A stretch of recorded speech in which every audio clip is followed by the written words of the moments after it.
Anak, di ako makapaniwalang may pinapatayo na tayong bahay. Nay, deserve natin to. Ang tagal niyo din to pinaghirapan. Ma'am, saan ko po ilalagay itong mga semento? Doon na lang sa gilid, kuya. Sige po, ma'am. Excited na ako matapos tong bahay natin, anak. Saan dito? Hoy, huwag ka pupunta dyan! Grabe nangyari sa Kawawa kanya. naman siya. Ba't ang daming tao?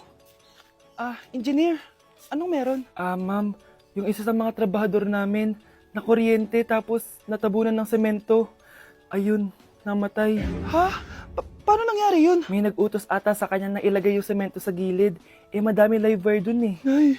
Ang problema, ma'am, kung tatanggalin pa namin yung katawan niya sa ilalim ng semento, baka hindi agad matapos tong bahay niyo. Hindi pwedeng hindi matapos agad tong bahay na to. Di bale, babayaran ko na lang yung pamilya nung namatay. Nay, sigurado ka ba? Sige po, ma'am. Sige na, ituloy niyo na yan. Congrats po, ma'am. Natapos din yung bahay niyo. Ang ganda, di ba? Wow, ang ganda. Maraming salamat, engineer. Una na po ako, ma'am. Anak, tara, pasok na tayo. Wow, ang ganda ng loob. Nay, hindi talaga ako mapakali na may bangkay dito sa ilalim ng bahay natin. Huwag kang okay, anak. Kasalanan niya naman kung bakit siya namatay eh. Ay, matutulog na lang ako sa bago kong bahay. Wow, ang ganda ng kwarto ko. Ano yun? Kasalanan mo kung bakit ako namatay. Nay! Nay, ang taas ng grades ko, oh. Congrats. Kain tayo sa labas, Nay. Sabi niyo, pag mataas grades ko, kakain tayo. Wala akong time, anak. Nay, nagugutom po ako. Anak, may ginagawa ko. Nay, di po ba kayo magluluto? Ano ba yung anak? Ang tanda mo na, di mo pa rin kaya magluto para sa sarili mo? Kita mo ang dami kong ginagawa dito? Storbo to. Sige po, Nay. Ako na lang po magluluto. Mari! Oh, Mare, ba't parang takot ka? Ang dami na kasi nawawalang bata sa barangay natin. Yung kapitbahay natin, 4 na araw na nawawala yung anak niya. Baka naman nag-away lang sila tapos lumayas yung anak niya. Basta ikaw, Scarlett, palagi kang mag-iingat, ha? Sige po, tita. Masyado ka nagpapaniwala sa fake news, Mari. Nay, tignan niyo po yung drawing ko, oh. Ang ganda, anak. Di mo pa naman nakita, eh. Nay, punta po kayo sa school bukas. Kakanta po ako sa stage. Sige, anak. Pupunta ako pag may free time ako. Talaga, Nay? Yay! Uy, Mare, kakanta anak mo ngayon. Hindi ka ba pupunta? Hindi na siguro, Mare. Marami pa akong gagawin. Hinihintay ka nun. Pagbigyan mo na, minsan lang. Naku, Mare, sagabal lang yun sa trabaho ko. Sige na, marami pa akong gagawin, no? Nasaan ka na ba, Nay? Malapit na akong tawagin. Hindi ka mahal ng nanay mo. Mahal ako ng nanay ko! Tao po. Bakit po, sir? Kayo ba yung nanay ni Scarlett? Opo. Ma'am, nawawala po yung anak nyo. Ano? Si Scarlett? Aware naman siguro kayo na maraming nawawalang bata dito sa barangay natin, ma'am. Scarlett? Yung iba, ma'am, hindi na namin nahanap. Napakawalang kwenta mong nanay. Disturb mo yan. Good morning, class! Good mood si ma'am ngayon na. Sana good mood lang siya gang mamaya. Bago tayo mag-start, mag-pray muna tayo, okay? Sino gusto mag-lead? Di ako marunong niyan, ikaw na lang. Lalo na ako, di nga ako sumisimba eh. Wala. Pag walang pumunta sa harap, lahat kayo ia-absent ko! Bes, ikaw na lang. Ma'am, ako na lang po. Madali naman pala kayo kausap eh. Okay, class. So, dito na nagtatapos sa lesson natin. Oh, may 1 oras pa pala tayo eh. Sige na, i-dismiss ko na kayo. Yes! Be, tara gala tayo. Tara, be. Buti na lang talaga dinismiss tayo agad. Aba, excited? Uwing-uwi? Ayaw niyo siguro sa subject ko, no? Maghihintay kayo hanggang 4 p.m. dito! Walang uuwi! Grabe naman yung mood swing ni ma'am. Nakakainis. I love you too. Okay, class. Dahil good mood ako today, hindi tuloy ang quiz at lesson natin. Ay, salamat. Magagawa ko na yung assignment ko sa math. Bes, pakopya naman ako niyan. Aba! Sino nagsabi sa inyo na pwede kayo gumawa ng assignment sa ibang subject, ha? Ma'am. Talagang sinisira niyo mood ko, ha? Lahat kayo bagsak sa quiz! Excuse me, Ma'am Reyes? Bakit mo tinatakot ang mga anak ko?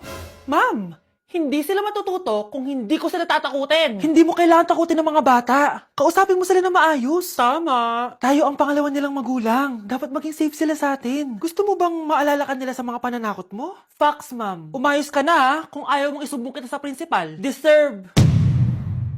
Mga anak! Maganda ba? Oh, mawawala ako ng 3 araw ah. Nay, kailangan ba talaga tumuloy doon? Importante yun, anak. Minsan lang ikasal yung kumare ko, no? Tsaka sa Cebu siya gagawin, di ba? Shala. Basta, Nay, mag-ingat ka ha. Oo naman, anak. Huwag ka mag-alala.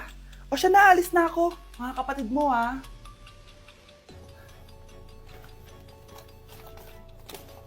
Saan yung wallet ko? Ay, kuya.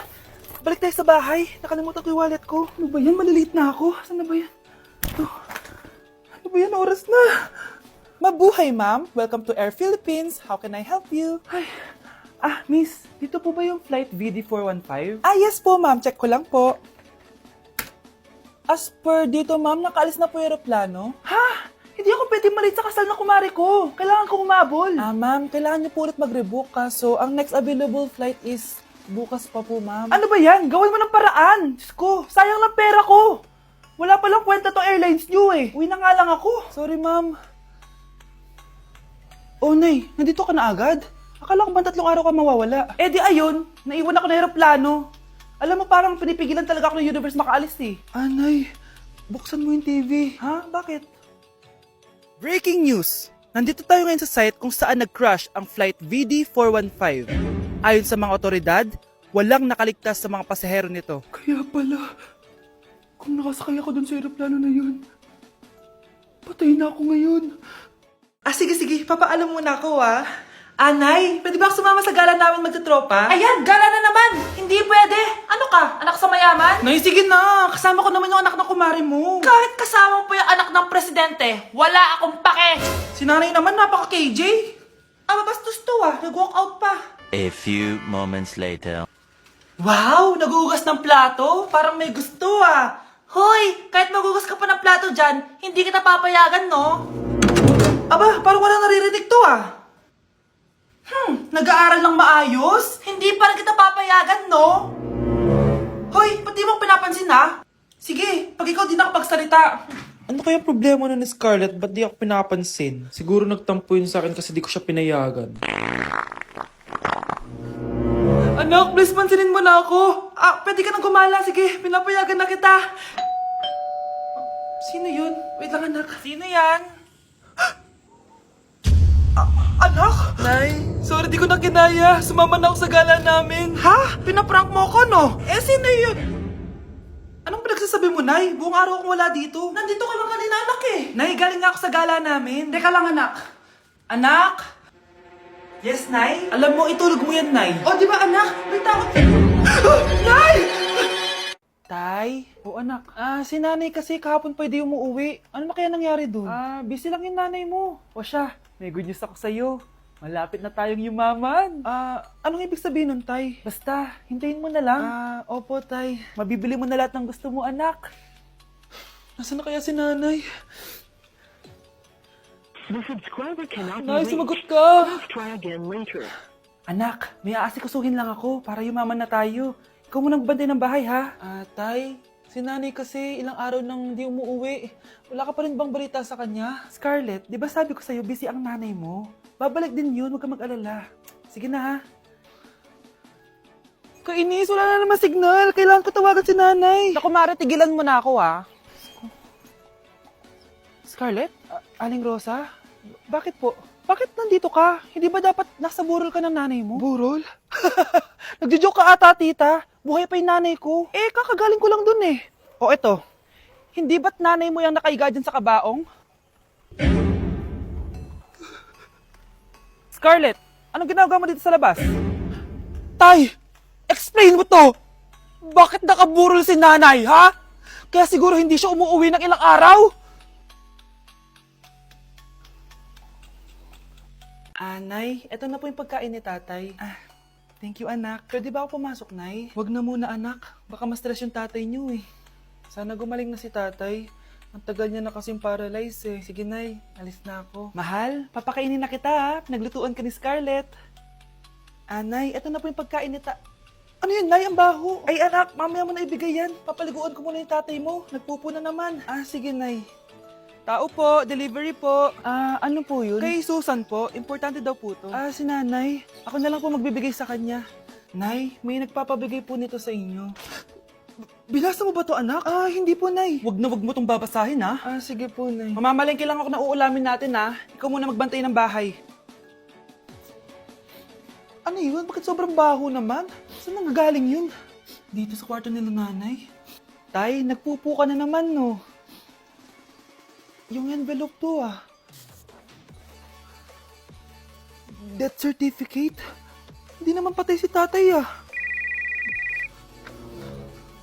Hello po. Buti naman po, ma'am, sinagot niyo na. This is St. Peter's Funeral. Kailan niyo po ipapaimbasa mo yung asawa niyo? Isang linggo na rin po kasi baka bumaho po yung bangkay niya. Anak, alam kong nasa kwarto ka ng tatay mo. Si nanay!